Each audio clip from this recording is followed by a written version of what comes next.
যাকে কাছের থেকে দেখলে ভাগ্য খোলে দেখলে। গাছ দূরের থেকে দেখতে ছিল আল্লাহর রসুলকে, মন ভরতে ছিল না, দোয়া করছেন মালিক দূরের থেকে দেখি মন ভরে না, একটু কি কাছে আসার অনুমতি দেওয়া যায় না? তোমার বন্ধুকে একটু কাছের থেকে দেখবো। মানুষের মতো হাঁটতে হাঁটতে আল্লাহ রসুলের মাথার সামনে আইসা দাঁড়ায় গেছেন,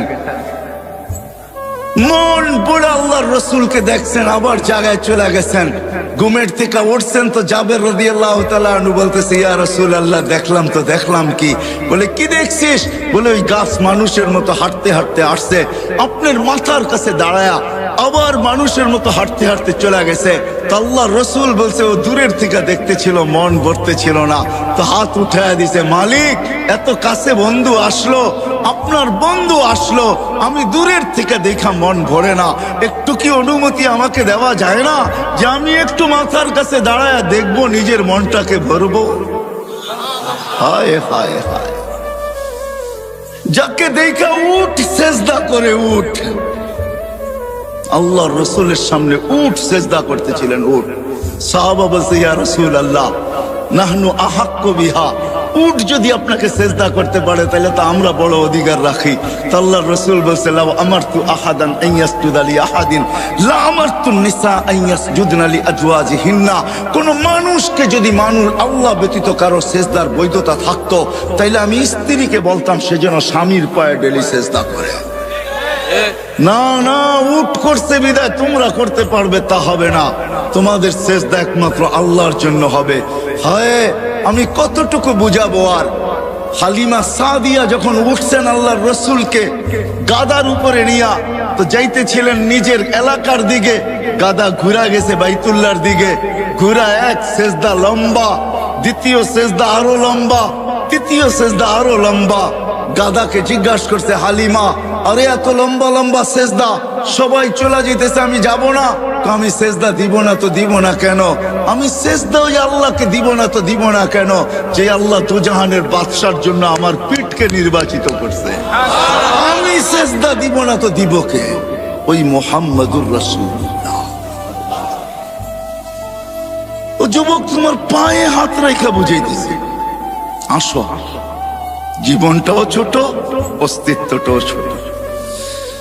আল্লাহ মুকুট দিছেন হাজারো, সম্পর্ক গুলাই এক একটা মুকুট, আর উদ্দেশ্য মালিককে পাওয়া, আর পাওয়ার জন্য সহজ পদ্ধতি মুহাম্মাদুর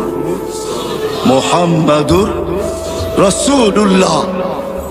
একটা ক্যারিয়ার ধরেই বসে থাকেন, একটা। আমি প্রমাণ দেখাইতেছি। আপনারা ইয়ামান যান নাই, আপনার ওয়াইস কুরনির নাম জানেন, ওয়াইস কারনি এটার নাম জানেন, ঠিক না? কিন্তু আপনারা করণ চিনেন না। আমি চিনি করণ, আমি 4 বার গেছি, 4 বার ইয়ামানে। কয়বার? টানা 4 বার গেছি। আমি জানি করণ থেকে মদিনা দূরে তো দূরে কতটুকু, আমি জানি মদিনা দূরে কতটুকু। অবেস আল্লাহর রসুলের জামানায় ছিলেন, সাহাবি হইতে পারেন নাই। অবেস সাহাবি হবে তো হবে কি কইরা? মাকে রাইখা যাবে তো রাইখা যাবে কার কাছে? মাকে ঘুম পাড়াবে তো ঘুম পাড়াবে কে? মাকে খাওয়াবে তো খাওয়াবে কে? ঘুমের থেকে উঠাবে তো উঠাবে কে? মার গোসল করাবে তো করাবে কে? মার সেবা করাবে তো করবে কে? অবেস মাকে ছেড়া যান নাই, কেননা এটাও আল্লাহর রসুলের আদর্শের একটা আদর্শ যে মা আর বাবা, এটাও আল্লাহর রসুলের একটা আদর্শ। অবেস মাকে ধরা পড়া ছিল, সাহাবি হওয়ার সুযোগ পায় নাই, একটা আদর্শকে ধরা পড়া ছিল। বিদায় আল্লাহ অবেসকে চমকাইছে এতটুকু, বলছে বন্ধু অবেস সাহাবি হইতে পারে নাই, কিন্তু আমি আপনাকে বলতেছি বইলা যান, যে অবেসকে পাবে সে যেন আপনার উম্মতের জন্য অবেসের হাত দুটা উঠাইতে বলে, কেননা অবেস হাত উঠাইতে দেরি, আমরা কবুল করতে দেরি করি না। কেননা অবেস আপনার একটা আদর্শ নিয়ে পড়া আছে, মা মা মা, মাকে ছেড়া যাবো তো যাবো কি করে? একদিকে সাহাবিয়ার টানতেছে, একদিকে আল্লাহর রসুলের দিদার টানতেছে, একদিকে সাহাবি হওয়ার কি সৌভাগ্যকে নেওয়া টানতেছে, আরেকদিকে বলতেছে মা নবীর আদর্শ রেখা যাইতো চাই কি করা, সাহাবী হইতে পারেন না। আল্লাহর রাসূল বলছে ওমর কেউ পাবে না কিন্তু তুমি পাবে, আলী কেউ পাক আর না পাক তোমরা দুইজনে পাবে। যখনই অবেশকে পাবে তো বলবে আমাদের জন্য যেন হাত উঠায়া দেয়, আমার উম্মতের জন্য যে হাত উঠায়া দেয়, আর তোমাদের জন্য দোয়া করায় নিবে। আর রাখো আমার এই জুব্বা, অবেশকে পাইলে আমার জুব্বা অবেশকে পড়ায়া দিবে। এক আদর্শ নিয়েছিলেন। চলেন, এটা এত আশ্চর্যজনক না। আশ্চর্যজনক তো সামনেরটা। অবেশকে যেদিন মার সেবার বদলা দিবে আল্লাহ, জান্নাতের গেটে দাঁড় করায় দিবে।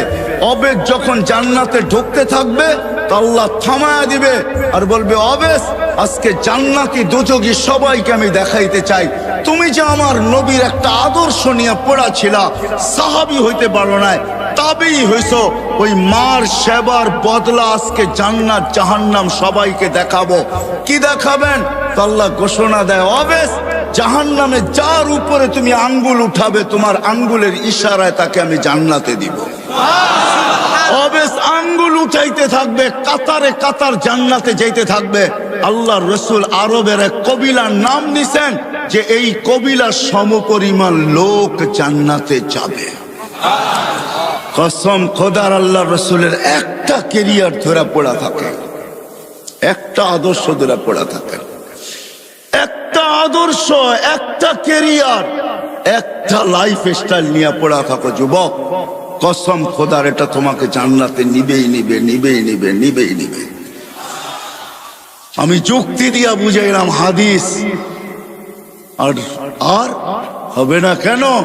আল্লাহর রাসূল এই উম্মতের জন্য হারিসুল লাকাদ জাআকুম রাসূলুম মিন আনফুসিকুম আসিসুন আলাইহি মা আনিতুম হারিসুম বিল মুমিনিনা রাউফুর রহিম।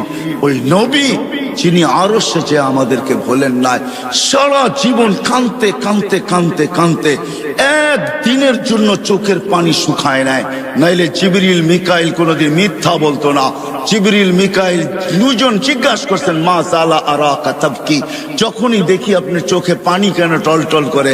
বলছে যেদিন থেকে জান্নাত জাহান্নাম দেখা আসছি ওদিন থেকে চোখের পানি থামে না। যে সারা জীবন চোখের পানি ঝরাইছেন, মৃত্যু লগ্নে যখন যাইতেছেন তখনও চোখের পানি ঝরতে ছিল। জিবরিল আলাইহিস সালাম জিজ্ঞাসা করছেন আনতা ইলা রাফিকি তাবকি আনতা ইলা রাফিকিল আলা আল্লাহু ইয়ান্তাযিরুক। এখনো কাঁদেন? আল্লাহ আপনার অপেক্ষায় অপেক্ষমান। উপর জগতে খুশির বন্যা চলতেছে, এখন বন্ধু বন্ধুর সাথে আইসা মিলবে, এই জন্য সমগ্র জগতে খুশির হুল্লোড় চলতেছে। আর আপনার চোখে পানি কেন? আপনি তো এখন আল্লাহর সান্নিধ্যে যাবেন, আপনার জন্য ঊর্ধ্ব জগতে খুশির বন্যা বইতেছে। সমগ্র জগৎকে সাজানো হয়েছে আজকে বন্ধু বন্ধুর সাথে চিরদিনের জন্য সাক্ষাৎ করাবে। আপনার চোখে পানি কেন? বলছে জিবরিল ফামান লিবাদিলি উম্মতি, এক প্রশ্ন এখনো বাকি, আমার পরে উম্মতকে দেখা রাখবে কে? নারায়ণগঞ্জের মানুষ এখানেই শেষ না, কবর থেকে কানতে কানতে উঠবে ওয়াহুয়া ইয়াকুম ওয়া ইয়াবকি ওয়া ইয়াকুল জিবরিল আইনা উম্মতি। উঠবে আর কাঁদবে আর বলবে আমার উম্মত কোথায়, আমার উম্মত কেন রিসিপশনে আসে না? যখন মাকামে মাহমুদে নিয়ে যাওয়ার জন্য উঠানো হবে, মাকামে মাহমুদে যায় ও হাত রাইখা বলবে বসবো না। আল্লাহ বলবেন কেন বসবেন না? বলে আমার উম্মতকে, পিপাসিত উম্মতকে আমি বসলে পানি পান করাবে তো কে করাবে? আমি তো দুনিয়াতে বইলা আসছি মাওয়াইদুকুমুল হাউজ, উম্মতকে কানে কানে বইলা আসছি সাক্ষাৎ হাউজে কাউসারে সর্বপ্রথম হবে, আমি নিজের হাতে তোমাদেরকে পান করাবো। ঠোঁট উম্মতের হবে, হাত আমার হবে, আমি লাগায়া পান করাবো আর বলবো লা তাসমান বাদাহা আবাদা, আর কোনোদিন পিপাসা তোর কাছে আসবে না। এই পানি কে পান করাবে?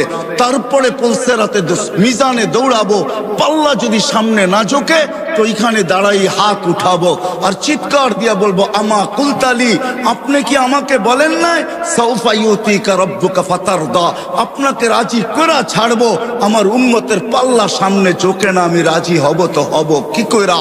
এরকম ভাবে সুপারিশ করে পাল্লা সামনে ঝুঁকাবো, আবার ছুটবো পুলসেরাতে। কেউ ওইখানে ফাইসা গেল কিনা? যদি ফাইসা যায় থাকে তো দুরুদের গাঠি নিজের মাথায় কইরা নিব, উম্মতের মাথায় রাখবো, যেগুলো আমরা দুনিয়াতে আজকে পড়তেছি, আর দুরুদের গাঁটটি দিয়া বলবো ফা বুরু সালিমিন, যাও তুমি শান্তির সাথে পার হয়ে যাও। আমি বসবো না। যেই নবী কিয়ামতের মাঠে পর্যন্ত উম্মতি গুলা চিৎকার দিবে। আসেন, এই ছোট্ট জীবনটা, ছোট্ট অস্তিত্বটা, এই ছোট্ট হায়াতটা, ছোট্ট অস্তিত্বটা, এর সাথে সংযুক্ত যত কিছু ওই মালিককে রাজি করার জন্য, আর মালিক মুহাম্মদুর রাসূলুল্লাহর মাধ্যমে রাজি হবে। এই জন্য পাক্কা ওয়াদা করি আজকে যে না, ওয়াদ যদি আমার বুঝে আইসা থাকে, দিলে লাগা থাকে, আমি যুবকদেরকে বলবো নবীর আদর্শে আদর্শবান হব, নবীর আদর্শ শিখবো, নবীর কেরিয়ার শিখবো, নবীর লাইফ স্টাইলকে নিজের লাইফ স্টাইল বানাবো। ওয়াদা পাক্কা? বিলকুল।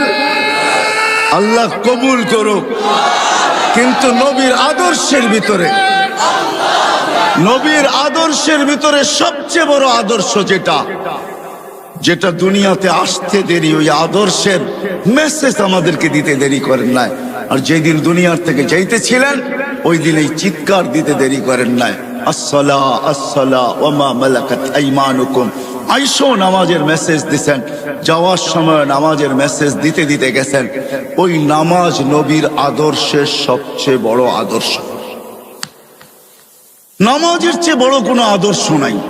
এই জন্য আজকে ওয়াদা করব যে আজকের থেকে নামাজ কোনো অবস্থায় ছাড়ব না। পাক্কা? আল্লাহ কবুল করুক। নামান।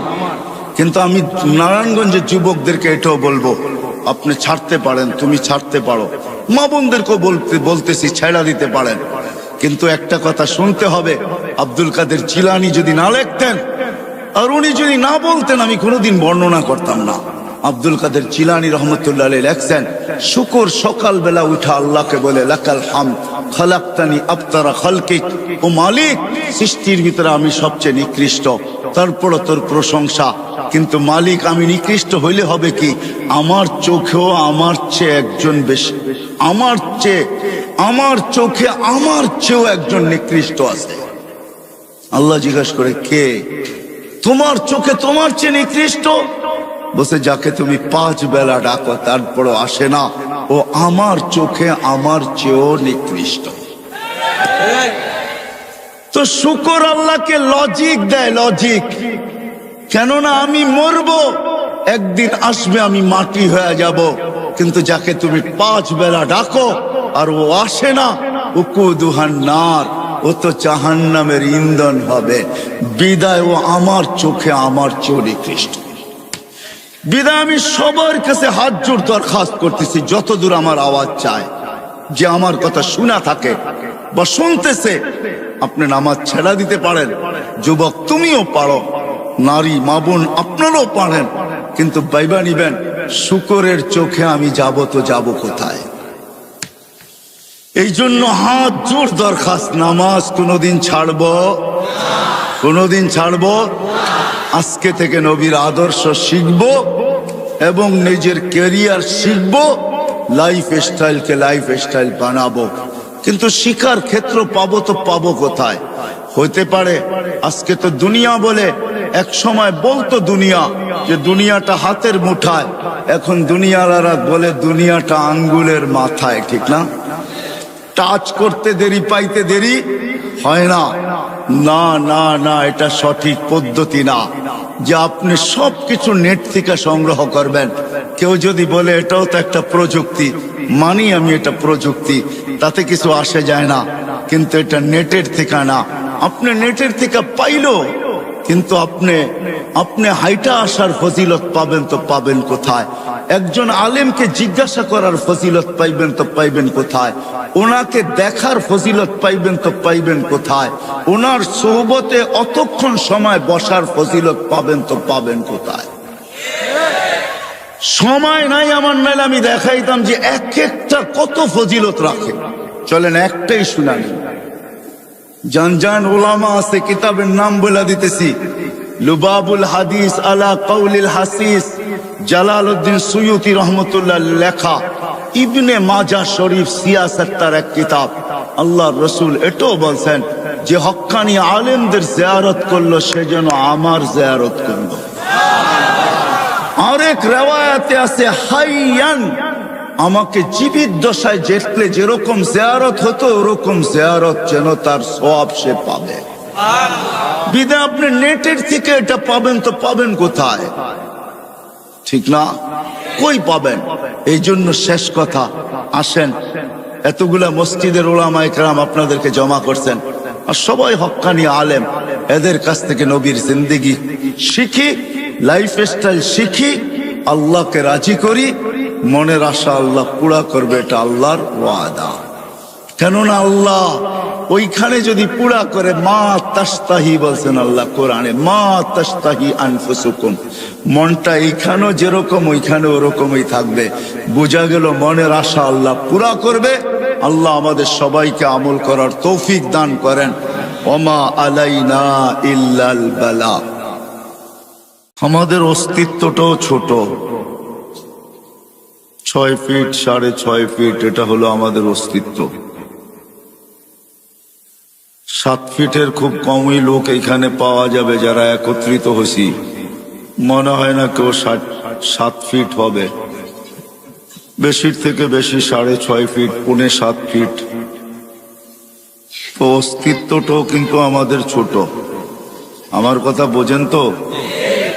সুরটুর কিন্তু হবে না, এটা আগের থেকেই বুঝা বসতে হবে যে খুব সুর হবে। সুর আমার কাছে নাই, কোত্থেকে দিব? বিদায় এরকম কথা হবে, দিলের কানে শুনলে আশা করি বুঝে আসবে। অস্তিত্বটা আমাদের অনেক ছোট, 6 ফিট 6.5 ফিট 6.25 ফিট, কিন্তু 7 ফিট খুব কম। আবার যারা একটু বেশি লম্বা হয় এরকম লোকের সংখ্যা খুব কমই। যেমন অস্তিত্বটা ছোট, এরকম আমাদের বয়সটাও ছোট, 60-70 বছর।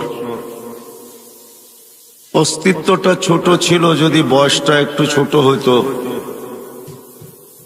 তাইলেও হয়তো মনটাকে বুঝাইতে পারতাম যে অস্তিত্বটা ছোট কিন্তু বয়সটা অনেক বড়। কিন্তু অস্তিত্ব যেমন ছোট, বয়সটাও তেমনই ছোট। 60-70 বছর এটা একটা বয়স হইল, কি বলেন? দেখতে দেখতেই তো 15টা বছর কেটে যায়, তারপরে যে প্রাপ্ত বয়স্ক হয়। তাহলে অস্তিত্বটা যেরকম ছোট, আমাদের বয়সটাও তেমনই ছোট। কিন্তু অস্তিত্ব ছোট, বয়স ছোট হইলে হবে কি? তাতে কিছু আসে যায় না।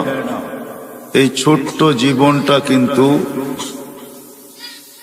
আর এই ছোট্ট অস্তিত্বটাকে আল্লাহ শত না হাজারো মুকুট দ্বারা সাজাইছেন। মুকুট বুঝেন? মাথায় মুকুট পড়ে না? আল্লাহ কিন্তু মুকুট দ্বারা সাজাইছেন। শত না হাজারো মুকুট দ্বারা আল্লাহ এই ছোট্ট অস্তিত্বটা আর ছোট্ট জীবনটাকে সাজাইছেন। চলেন 2-1টা দেখা যাক কেমন মুকুট দিয়ে আল্লাহ আমাদেরকে সাজাইলেন, নাইলে আমার আগের কথা বুঝে আসবে না। আর এখন বুঝা দরকার হলো বুঝা। বুঝা ব্যতীত কোনো জিনিস যতক্ষণ পর্যন্ত দিলে না গাথে ততক্ষণ পর্যন্ত করা সহজ হয় না। যদিও প্রতিনিয়ত প্রতিদিন নারায়ণগঞ্জের কবরস্থান ভরতেছে, মৌত এটা সত্য জানি, কিন্তু দিলে গাথে নাই। যদি গাথত তাহলে ফেরেশতাদের কথাই সত্য হইতো, আল্লাহুম্মা লাম ইয়াইশ। এটা ফেরেশতাদের কথা বলতেছি আমি, আর এই শব্দ হাদিসে আছে। ফেরেশতারা এই কথা কোনোদিন বলতো না, আল্লাহুম্মা লাম ইয়াইশ ফিদ দুনিয়া, যে আল্লাহ মৃত্যু যদি দিলে গাইথা যায় তাহলে একজনও তো বাস করতে পারবে না, কোনো মজাই পাবে না। বিদায় বুঝা গেল মৃত্যু সত্য, এটা মানি, মারা যায় চোখে দেখি, কবর দেওয়া হয় এটাও জানি এবং দেখি, কিন্তু আসলে মৃত্যুটা দিলের ভিতরে গাঁথে নাই। যদি গাঁথতো তাইলে মনে হয় না আমরা এই ছোট্ট জীবনটায় কোনো মজা পাইতাম, কোনো মজাই থাকতো না, ঠিক না? কি বলেন? হয়তো কেউ কিছু খায়া ঝিমাইতে থাকে, মনে হয় বোঝেন নাই, কেউ কিছু খায়া ঝিমাইতে থাকে, ঝিমায় না? মনে হয় বোঝে নাই যুবকরা। কেউ কিছু খায়া ঝিমাইতে থাকে, আর আমরা হয়তো মৃত্যুর চিন্তায় ঝিমাইতে থাকতাম, ঠিক না? ঝিমানো বোঝেন তো? কেউ কিছু খায়া কিন্তু ঝিমায়, যদিও আমি শব্দটা বললাম না, কিন্তু মাঝে মাঝে দেখা যায় রোডের ডাইনে বামে কেউ বসা বসা ঝিমাইতেছে, ঠিক না? আমরাও সবাই মৃত্যুর চিন্তায় ঝিমাইতে থাকতাম। যা হোক, জীবনটা ছোট, অস্তিত্বটাও ছোট। সাজাইছেন আল্লাহ হাজারো মুকুট দিয়া। যুবকের যৌবনটাও কিন্তু একটা মুকুট। যার নাই ওকে জিজ্ঞাসা করেন কি নাই। স্বাস্থ্য যতই থাকুক, সুদর্শন চেহারা যতই হোক, হাট্টা গাট্টা যতই হোক, যত বড়ই পয়সাওয়ালা হোক, সব কিছু মানি, কিন্তু যদি মুকুট না থাকে যৌবন, তাহলে হারবাল, কলিকাতা হারবালে যাবে আর আসবে, ঠিক না? মুকুট কেউ ফিরিয়ে দিতে পারবে না। যুবকের যৌবনও কিন্তু মুকুট।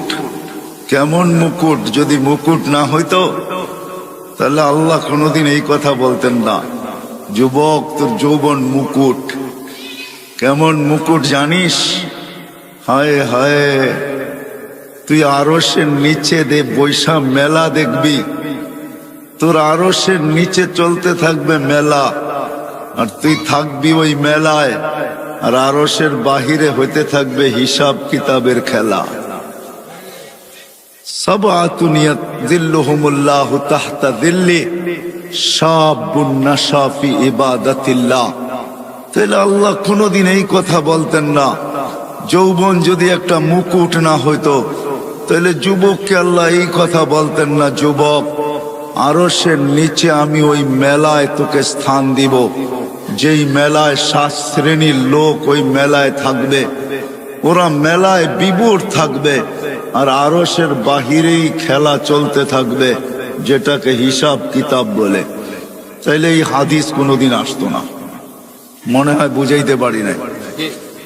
যৌবনও একটা মুকুট, কিন্তু বিশাল মুকুট। দুনিয়ার হিসাবও মুকুট দেখাইলাম, আবার আল্লাহ প্রদত্ত মুকুট। যৌবন যদি মুকুট না হইতো তাহলে হাদিসে কুদসি কোনোদিন আসতো না। আল্লাহ যুবককে দেখা, ওই যুবককে দেখা আল্লাহ এই কথা বলতেন না, যেই যুবক শাবাবা খুশা, যেই যুবক আল্লাহর ভয়ে নিজেকে লজ্জাপতির মতো গুটায় নিছে, তাইলে ওই যুবককে দেখায় আল্লাহ এই কথা বলতেন না। ফেরেশতাদেরকে এই কথা কোনোদিনও শুনাইতেন না, ইন্নী উবাহি বিহিল মালাইকা, ও ফেরেশতারা, আমি এই যুবককে নিয়ে তোমাদের উপরে গৌরব করি। এই শব্দ আল্লাহ কোনোদিন বলতেন না। যৌবনও একটা মুকুট। এরকম যদি দেখাইতে যাই, কোরআনের ওই কথা তো রয়েই গেল, ওয়ালাকাদ কাররামনা বনি আদম। আল্লাহ বলে শ্রেষ্ঠত্বের মুকুটও তোর মাথায়। কোরআন বলতেছে শ্রেষ্ঠত্বের, তুই ছোট হইলে হবে কি? কেননা তুলনা করতে গেলে আমার কাছে সময় হবে না যে আমরা অস্তিত্বগতভাবে কতটুকু ছোট। জিবরিল আলাইহিস সালামের সাথে তুলনা চলবে না আমাদের, কেননা ফাইদা রাসুহু ফাওকা সাবঈ সামাওয়াত, উনার মাথা 7 আকাশের উপরে, রিজলুহু তাহতা সারা, পাও 7 জমিনের নিচে, সিত্তুমিয়াতু জানা, 600 ডানা, লাউ কাশাফা জানাহাই লাগাত্তাল মাশরিক ওয়াল মাগরিব, 2 ডানা প্রসারিত করলে 2 সীমান্ত ঢেকা যায়। ওটার সামনে তো আপনার আমার কোনো তুলনাই নাই, বিধায় ওনাকে দিয়ে আমাদেরকে তুলনা করলে চলবে না। কোনো পার্সেন্টেজ নাই। জমিনেরটা দিয়ে আমাদেরকে তুলনা করতে হবে।